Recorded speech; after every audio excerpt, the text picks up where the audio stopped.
Hello, in this short video I'm going to solve the following problem for you. Elements x and y in a group G with identity element E satisfy the conditions x to the 8th equals E, x squared y equals to y squared x. Prove that xy to the 4th equals E and y to the 8th equals E. Pause the video at this point and give it a try. Okay, so we have these two conditions in a group G and we want to prove these equalities. I will start from here. My strategy is somehow calculate x to the 8th from this relation so that I can use this assumption. In order to do that, I start with this x squared y equals to y squared x. Then I multiply both sides by y inverse from the right hand side. So it becomes x squared y inverse equals to y squared x y inverse. But of course the left hand side simply becomes x squared equals to y squared x y inverse. Now I use this relation to calculate x4, which is x squared. So what I will do, instead of this x squared and this x squared, I will put this expression in. So this becomes y squared x y inverse, y squared x y inverse. But now what happens? These two can be simplified to y. So it becomes y squared x y, and then I will have x y inverse. Now I calculate x8 from this relation. So I will write it as x to power 4 times another x to power 4. But now instead of x to power 4 in each case, I put this expression. So this becomes y squared x y inverse, again y squared x y inverse. And now again, what happens here? These two simplify to y, so then it becomes y squared x y inverse. Okay, but according to the assumption that you see here, x to the 8th is just E, so it becomes E equals to, and here I have xy, which becomes xy to power 3. Then I will have xy inverse, and I also have y squared. Yes? So this becomes y squared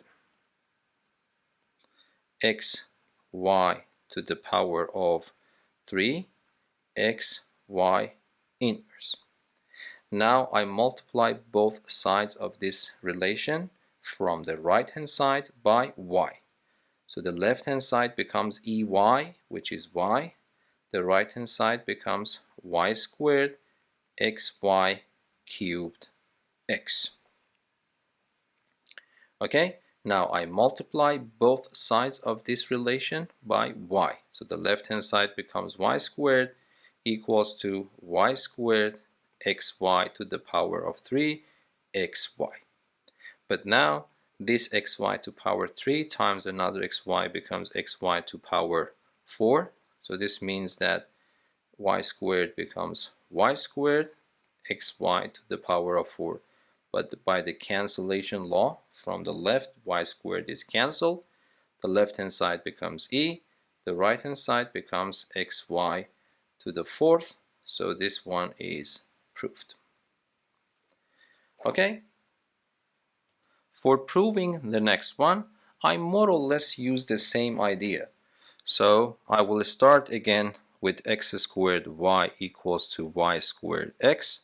This time I multiply everything, both sides, by x inverse from the right. So the left hand side becomes x squared y x inverse. The right hand side simply becomes y squared. So again I calculate y4 by multiplying y squared by y squared. So it becomes x squared y x inverse x squared y x inverse. So it becomes x squared y x y x inverse, again for the same reason, because these two can be simplified to x.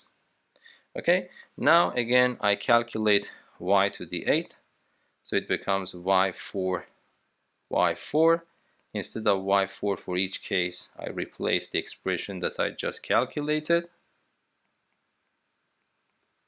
So let me double check. Yes.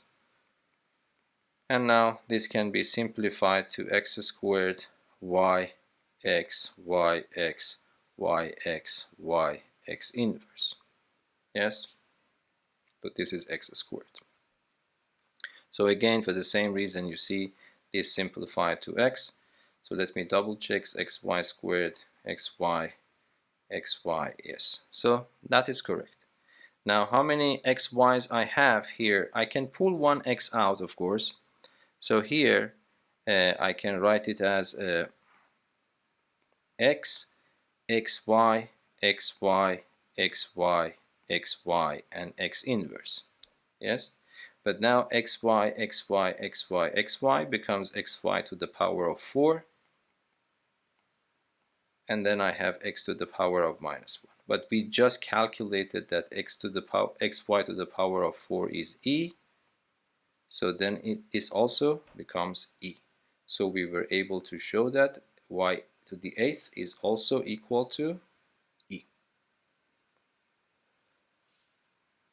Okay, I hope that this video was useful for you. Until the next video, be safe and goodbye. Thank you.